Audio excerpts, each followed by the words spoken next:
이 건은 고의적으로 문재인 정부가 만들어낸 사건은 아니라는 거예요. 오케이. 예. 뭐 그거에 대해서 그죠? 지금 개별적인 수사권에 대해서 그거 말고는 없잖아요. 자 보세요. MB 정부에. 그러니까 결국은 지금 모든 언론이나 또 정부가 또는 사정기관이 겨냥하고 있는 곳이 어딘가를 보면 결국 이명박 대통령인데 이거를 지금 여러 가지 모든 건을 가지고서 하다가 결국 남은 게 두 개예요.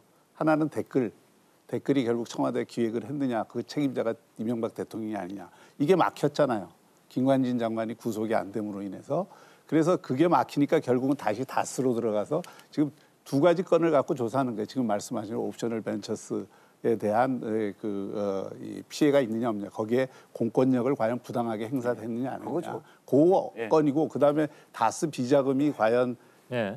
이명박 대통령하고 무슨 관계가 있거나 거기에 어떤 법률적인 문제가 있었냐. 이 두 개는 지금 검찰 수사를 하니까 검찰 수사를 저는 지켜봐야 된다고 생각해요. 그걸 뭐 하지 못하게 할 방법이 없어요. 제가 예. 말씀드리는 건 지금 이 정부가 적폐청산과 사정, 넓은 의미에서 사정을 통해서 사실은 정치적 재미를 상당히 보고 있어요. 어떤 정부도 그렇기 때문에 사정을 합니다.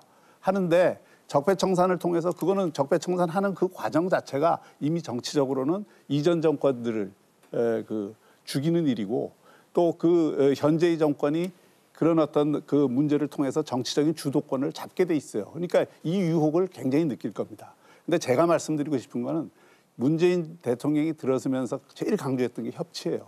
그리고 협치를 안 하면은 우리나라가 지금 이 미래로 나갈 수가 없습니다. 작년에 그 문재인 정부가 하고 있는 모든 국정과제들이 사실 금년에 협치라고 하는 틀 속에서 풀지 않으면 예. 하나도 해결될 게 없어요. 근데 한 손으로는 악수를 하면서 한 손으로는 계속 뒤통수를 때리는 이런 방식으로 과연 협치가 되겠느냐고요.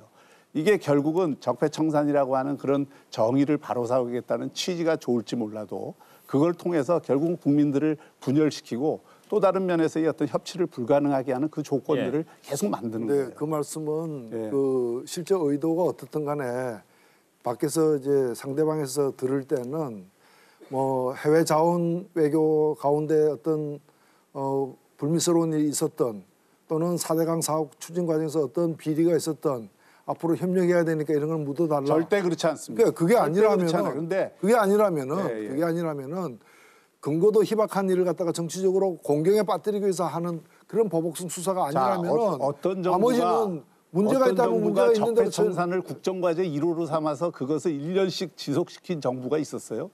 그런 정부는 없었습니다. 아니 오공청산은 어떻게 했습니까? 그 사람들 오공청산하고 오공청산 다르니까 정권 바뀌고 몇 년도에 일제에서 식민지가 해방됐던 때나 또는 독재에서 민주화가 된 그런 시점하고 4.19 혁명이 일어난 데에는 헌법을 고쳐서까지 소급입법을 갖다가 만들어가지고 3.15 부정선거라는 최대 적폐를 청산하는데 몇 년씩 걸려가면서 그걸 처벌했어요.